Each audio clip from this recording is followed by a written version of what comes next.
Hello students, RRB group D and NTPC ఎగ్జామినేషన్లో quantitative యాప్టిట్యూడ్కి సంబంధించి ప్రీవియస్ ఇయర్ క్వశ్చన్ చూద్దాం.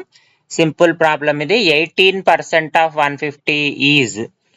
సో 18% ఆఫ్ 150 ఎంత అని అడుగుతున్నాడు. ఆఫ్ అంటే తెలుసు కదా, మనకి మల్టిప్లికేషన్ అని అర్థం.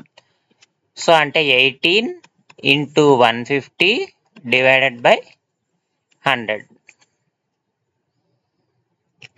సో ఇక్కడ ఒక్కసారి మనం చూస్తే 5 టేబుల్లో 3 టైమ్స్ పోతుంది, ఇదేమో 2 టైమ్స్ పోతుంది. 2 ఇంటూ 9, 9 3s ఎంతమ్మా 27.